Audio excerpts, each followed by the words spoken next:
Pemilihan Presiden Amerika Serikat digelar Selasa waktu setempat atau sekitar 12 jam lebih lambat dibandingkan waktu Indonesia.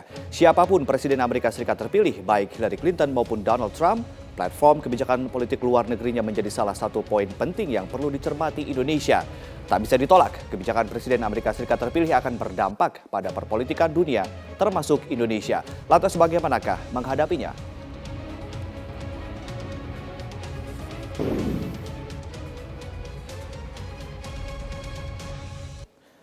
Pengakuan panitera pengganti Pengadilan Negeri Jakarta Utara Rohadi di persidangan sungguh mengejutkan. Pegawai negeri sipil pemilik 19 mobil mewah ini mengaku membohongi pengacara Saiful Jamil yang meminta bantuannya untuk pengaturan komposisi majelis hakim. Praktek seperti itu ternyata telah dilakukan selama 20 tahun karirnya sebagai panitera pengganti.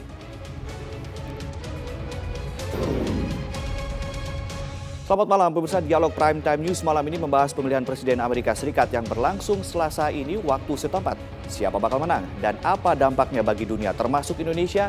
Apalagi ada sentimen-sentimen tertentu dari jualan kampanye dua kandidat Capres Amerika Serikat yang bersaing.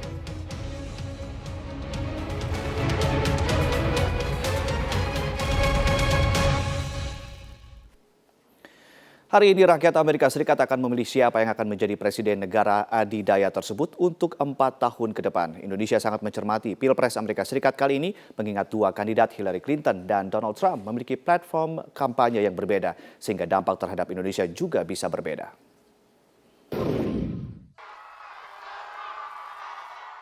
Hari Senin atau hari terakhir jelang pemilu Presiden Amerika Serikat, dua kandidat yaitu Donald Trump dan Hillary Clinton masih terus melakukan kampanye.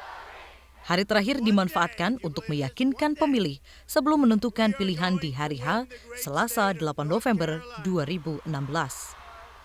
Gagasan kedua kandidat memang sudah diketahui sejak jauh-jauh hari, ketika keduanya maju dalam tahap konvensi di partai masing-masing.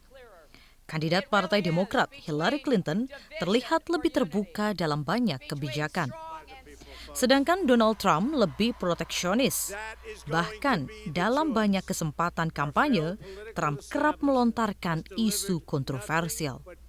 Di antaranya anti-Hispanik, anti-Muslim, dan anti-imigran. Begitu juga dalam hal perdagangan internasional, Trump terlihat lebih proteksionis. Dan lapangan pekerjaan, kalau Trump bilang bahwa kita harus preserve lapangan pekerjaan yang ada di Amerika Serikat untuk orang-orang Amerika, bahkan diperluas. Jadi mereka, Trump akan berpikir investasi tidak perlu keluar, tetapi ke dalam. Saya khawatir justru di masalah bagaimana Trump mengedepankan anti-free trade gitu. Sementara kita kan juga harus menjaga neraca perdagangan kita.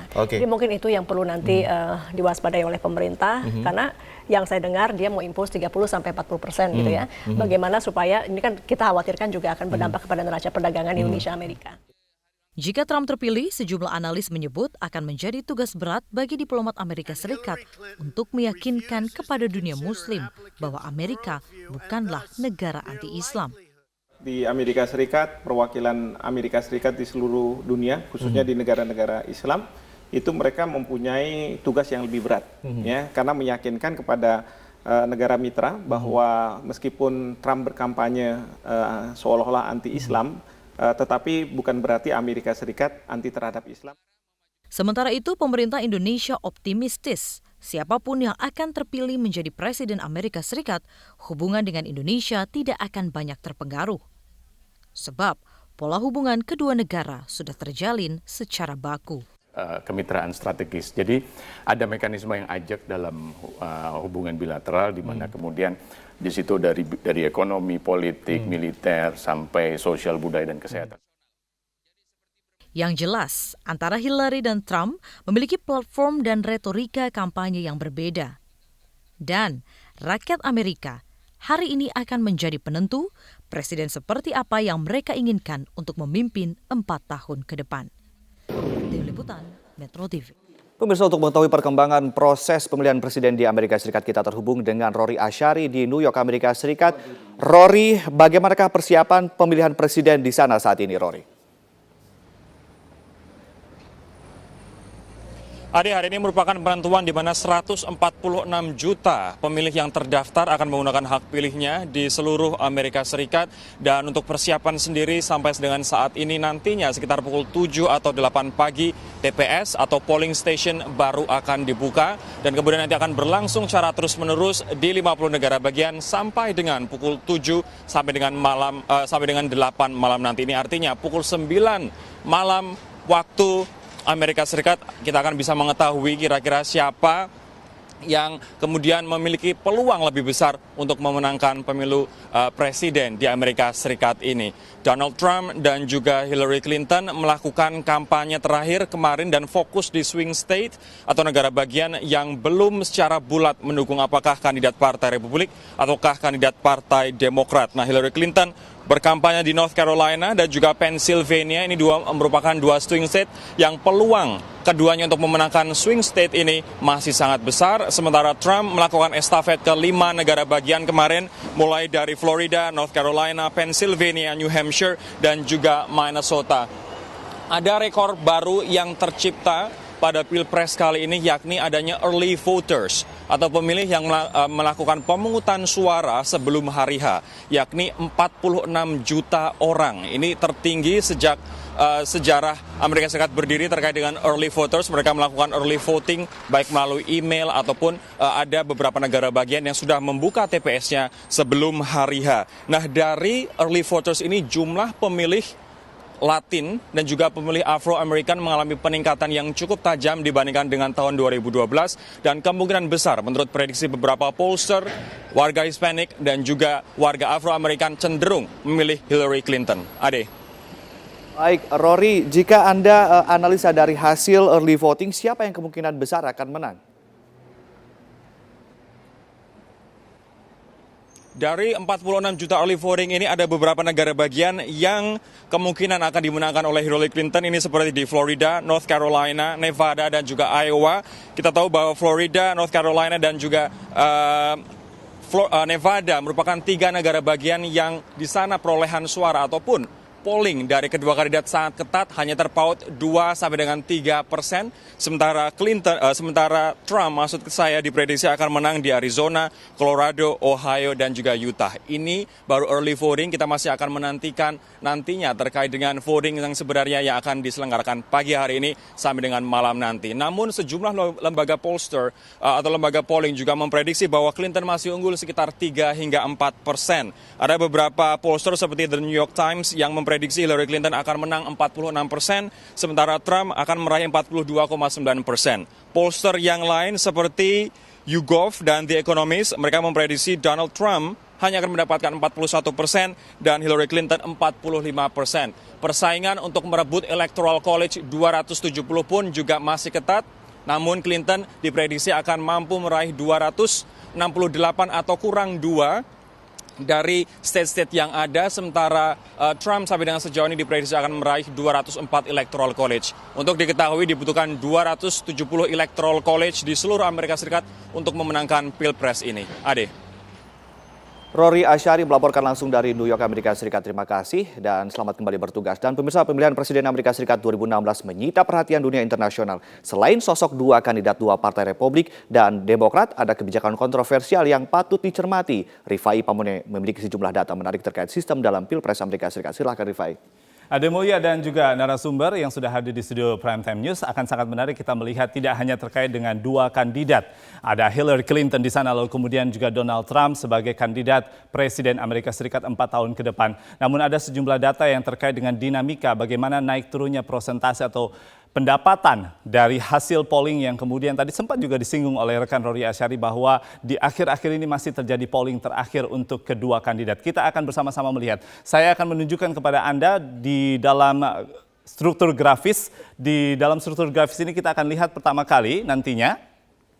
Mungkin kita juga akan melihat di layar televisi, bahwa di layar televisi Anda terlihat di situ ada data grafik dari tanggal 13 Oktober hingga tanggal 7 November yang kami rangkum dari sejumlah polling atau lembaga survei yang ada di Amerika Serikat. Apabila Anda melihat di tanggal 31 Oktober dan juga di tanggal 1 November, di sana sempat terlihat bahwa ada Donald Trump yang menyaingi Hillary Clinton setelah beberapa hasil polling kemudian menunjukkan bahwa Hillary Clinton begitu unggul, mayoritas suaranya hingga 5 sampai 8 poin.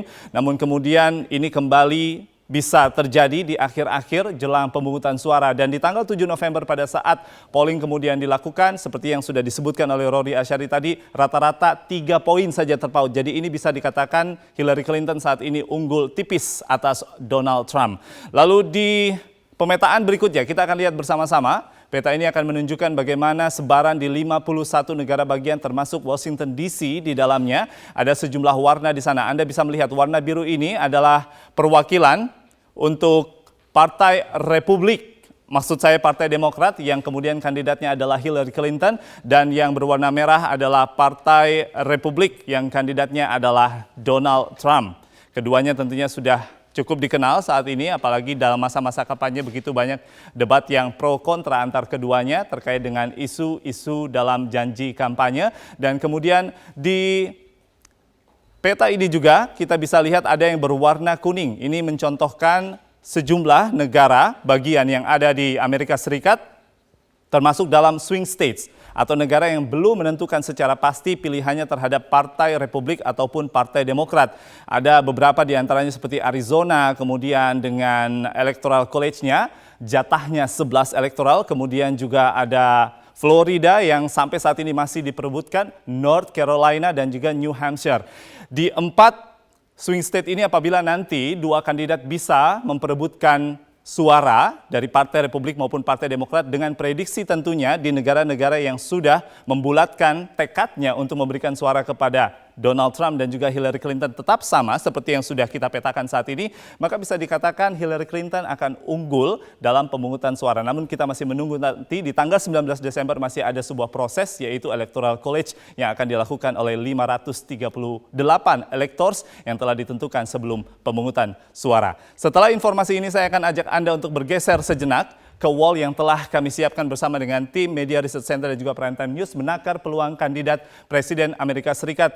Di sini kita akan melihat sistem Electoral College ini agar bisa memberikan pemahaman lebih mendalam terhadap pemirsa Primetime News. Sejak Februari hingga Juli, konvensi internal Partai Demokrat dan juga Republik sudah dilakukan. Ini dilakukan untuk tataran nasional karena Partai Demokrat dan Partai Republik akan menentukan kandidatnya yang akan maju dalam kampanye kandidat presiden sepanjang September hingga Oktober. Kita sudah melalui seluruh proses ini, kemudian di 8 November hari ini di waktu setempat nanti di Amerika Serikat yang tentunya lebih lambat 12 jam dengan Indonesia, kita akan melihat bagaimana proses pemungutan suara. Rekan Rory Asyari dan juga Kartika Oktaviana di sana terus memantau, kita akan melihat bagaimana hasilnya nanti. Ada beberapa tahapan lagi yang harus kita lihat atau kita ketahui yaitu November.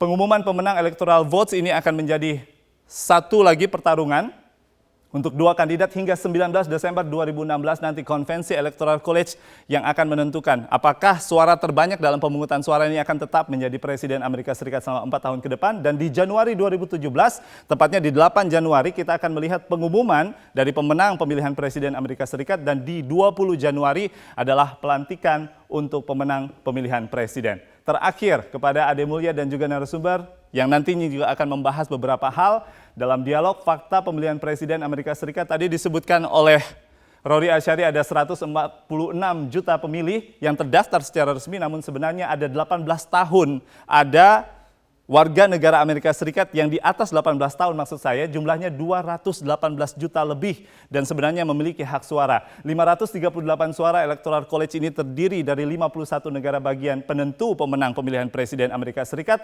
dan untuk memenangkan pemilihan Presiden di Amerika Serikat, baik Donald Trump dan juga Hillary Clinton minimal harus mendapatkan 270 suara. Terkait dengan kebijakan internasionalnya yang terkait dengan apa sebenarnya dampaknya terhadap negara-negara di luar Amerika Serikat termasuk Indonesia, bisa kita lihat di sana kerjasamanya terkait bidang kemaritiman, kemudian juga terkait dengan terorisme dan radikalisme.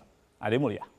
Rifai, Pak Made, terima kasih. Tentunya soal Islamofobia dan juga politik dan juga ekonomi dan dampaknya terhadap Indonesia akan kami ulas bersama beberapa narasumber yang sudah hadir di studio kami. Ada Profesor Azumardi Azra, cendekiawan Muslim, ada Ibu Evi Fitriani, analis hubungan internasional dari Universitas Indonesia, dan kami masih menunggu kehadiran dari Dewi Fortuna Anwar, PhD, pengamat ekonomi politik. Dan tetaplah bersama kami, Primetime News akan kami lanjutkan.